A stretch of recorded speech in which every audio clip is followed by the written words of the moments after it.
Bismillahirrahmanirrahim. Assalamualaikum warahmatullahi wabarakatuh.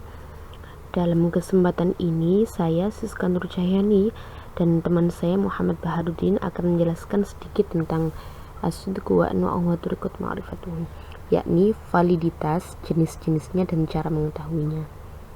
Seperti yang kita tahu, dalam setiap kegiatan pembelajaran tidak akan lepas dari penilaian atau evaluasi.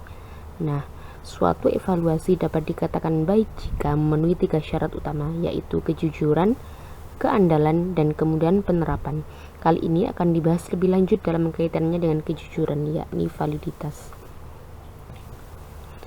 Definisi dari validitas sendiri ada banyak, karena para ahli telah mengemukakan berbagai pendapatnya mengenai validitas ini.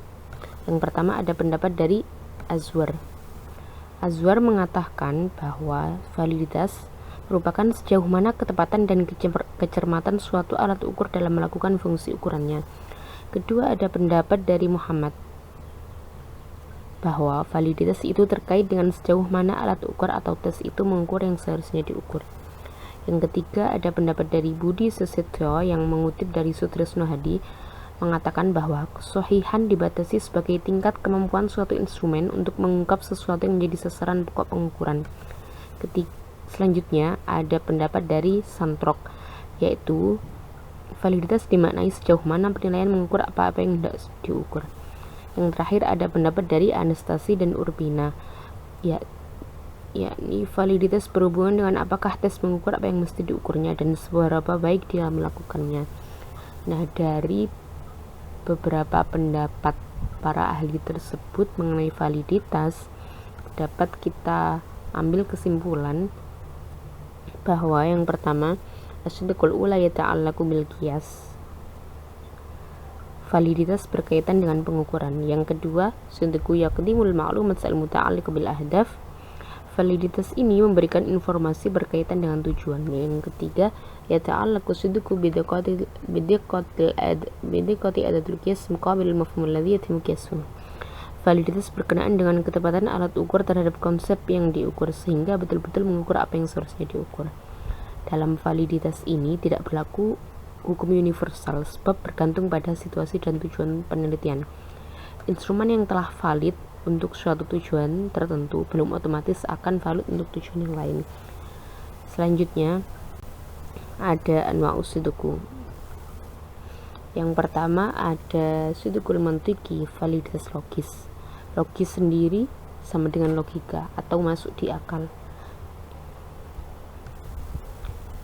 Validitas logis dibagi menjadi beberapa, yakni pertama sidqu dhahiri atau face validity, atau validitas tampilan, validitas luar, yaitu validitas yang bertujuan untuk mengetahui kesesuaian tautan tes dengan tujuan yang dikehendaki oleh penyusun tes. Validitas ini sangat sederhana karena hanya melihat dari luarnya saja. Dari luarnya saja itu sudah bisa dinilai sepintas tes tersebut itu dianggap baik ataupun tidak. Yang kedua ada sidqul muhtawa atau content validity, validitas isi, validitas konten. Validitas ini menunjukkan sejauh mana pertanyaan, tugas atau butir dalam suatu tes instrumen mampu mewakili secara keseluruhan dan proporsional perilaku sampel yang dikenai tes. Kemudian ada sidqut tajribi atau sidqul ihsai atau validitas empiris. Validitas ini kebalikan dari validitas logis. Kalau validitas logis tadi hanya dilihat sepintas, sekilas, dari luarnya saja itu sudah ketahuan, sudah bisa kita pahami bahwa tes ini valid atau tidaknya. Sedangkan validitas empiris memerlukan cara atau step pengetahuan lebih mendalam untuk bisa mengetahuinya. Validitas empiris ini juga dibagi menjadi beberapa. Yang pertama, sidqul mutazamin, validitas konkuren. Validitas konkuren ini maksudnya adalah setara. Kedua, sidqut tanabu'i atau validitas prediktif, yaitu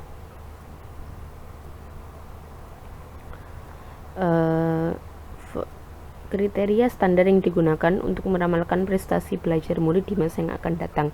Dengan kata lain, validitas prediktif bermaksud melihat bagaimana suatu tes dapat memperkirakan perilaku peserta didik pada masa yang akan datang. Validitas prediktif ini dari kata sendiri, prediktif atau prediksi, itu bisa memprediksi, bisa memperkirakan di masa yang akan datang.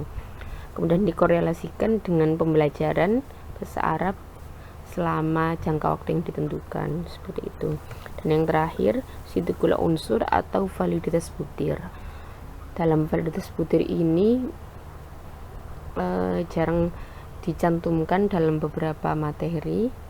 Di sini saya mencantumkan hanya sekilas saja validitas butir. Validitas butir itu kita menganalisis soal atau per butir, apakah soal itu, butir itu sudah valid atau belum, seperti itu. Sekian yang dapat saya sampaikan, kurang lebihnya mohon maaf. Selanjutnya akan disambung oleh teman saya. Wassalamualaikum warahmatullahi wabarakatuh.